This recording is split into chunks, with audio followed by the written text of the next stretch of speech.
जय श्री राम। जय बजरंगबली। विद्यावान गुणी अति चातुर, राम काज करिबे को आतुर। अर्थात हनुमान चालीसा की ये चौपाई पढ़ने से विद्या और धन से जुड़ी हर समस्या का समाधान होता है। इसीलिए हमेशा भगवान राम का नाम लेना चाहिए और पूरी श्रद्धा से हनुमान चालीसा की इन चौपाइयों का पाठ करना चाहिए। इससे जिंदगी में मनुष्य आगे बढ़ता है। नमस्कार, मैं सीमा भसीन आज फिर आप सबके सामने उपस्थित हूँ रामायण से एक छोटा सा बहुत सुंदर प्रसंग लेकर, जिसका शीर्षक है हनुमान जी की चुटकी सेवा। अयोध्या में प्रभु श्री राम का राज्याभिषेक होने के बाद हनुमान जी वहीं रहने लगे। उन्हें तो श्री राम की सेवा का नशा था। सच्चे सेवक का लक्षण ही है कि वह आराध्य के चित्त की बात जान लिया करता है। उसे पता रहता है कि मेरे स्वामी को कब क्या चाहिए और कब क्या प्रिय लगेगा। श्री राम को कोई वस्तु चाहिए तो हनुमान जी पहले से लेकर उपस्थित।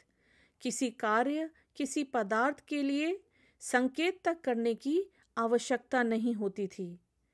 हनुमान जी की सेवा का परिणाम यह हुआ कि भरत आदि भाइयों को श्री राम की कोई भी सेवा प्राप्त करना कठिन हो गया।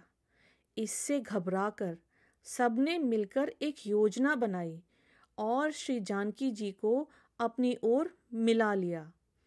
प्रभु की समस्त सेवाओं की सूची बनाई गई।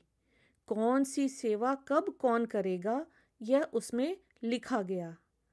जब हनुमान जी प्रातःकाल सरयू स्नान करने गए, तब अवसर का लाभ उठाकर तीनों भाइयों ने सूची श्री राम के सामने रख दी। प्रभु ने देखा कि सूची में कहीं भी हनुमान जी का नाम नहीं है। उन्होंने मुस्कुराते हुए उस योजना पर अपनी स्वीकृति दे दी। हनुमान जी को कुछ पता नहीं था। दूसरे दिन प्रातः सरयू में स्नान करके हनुमान जी जब श्री राम के पास जाने लगे तो उन्हें द्वार पर भाई शत्रुघ्न ने रोक दिया और कहा, आज से श्री राम की सेवा का प्रत्येक कार्य विभाजित कर दिया गया है। जिसके लिए जब जो सेवा निश्चित की गई है वही वह सेवा करेगा। श्री राम ने इस व्यवस्था को अपनी स्वीकृति भी दे दी है।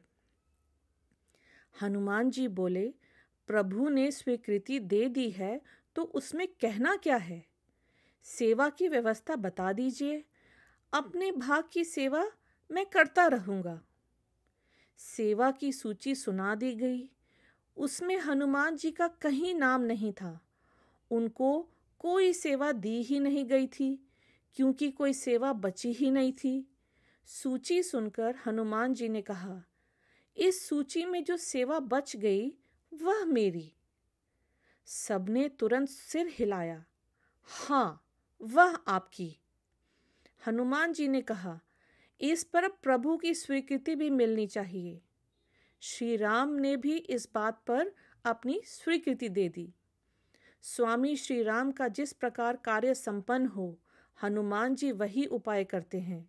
उन्हें अपने व्यक्तिगत मान अपमान की जरा भी चिंता नहीं रहती। हनुमान जी बोले, प्रभु को जब जम्हाई आएगी तब उनके सामने चुटकी बजाने की सेवा मेरी। यह सुनकर सब चौंक गए।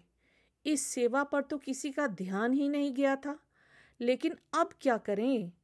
अब तो इस पर प्रभु की स्वीकृति हनुमान जी को मिल चुकी है। चुटकी सेवा के कारण हनुमान जी राजसभा में दिन भर श्री राम के चरणों के पास उनके मुख की ओर टकटकी लगाए बैठे रहे, क्योंकि जम्हाई आने का कोई समय तो है नहीं। रात्रि हुई। स्नान और भोजन करके श्री राम अंतपुर में विश्राम करने पधारे तो हनुमान जी उनके पीछे पीछे चल दिए। द्वार पर सेविका ने रोक दिया, आप भीतर नहीं जा सकते। हनुमान जी वहां से हटकर राजभवन के ऊपर एक कंगूरे पर जाकर बैठ गए और लगे चुटकी बजाने। पर यह क्या हुआ? श्री राम का मुख तो खुला रह गया। ना वे बोलते हैं, ना संकेत करते हैं, केवल मुख खोले बैठे हैं। श्री राम की यह दशा देखकर जानकी जी व्याकुल हो गई। तुरंत ही माताओं को, भाइयों को समाचार दिया गया। अब चकित और व्याकुल, पर किसी को क्या सूझता ही नहीं। प्रभु का मुख खुला है, वे किसी के प्रश्न का कोई उत्तर नहीं दे रहे हैं। अंत में गुरु वशिष्ठ बुलाए गए। प्रभु ने उनके चरणों में मस्तक रखा, किंतु मुंह खुला रहा, कुछ बोले नहीं। वशिष्ठ जी ने इधर उधर देखकर पूछा, हनुमान कहाँ है? उन्हें बुलाओ तो। जब हनुमान जी को ढूंढा गया तो वे श्री राम के कक्ष के कंगूरे पर बैठे चुटकी बजाए जा रहे हैं। नेत्रों से अश्रु झड़ रहे हैं। शरीर का रोम रोम रोमांचित है।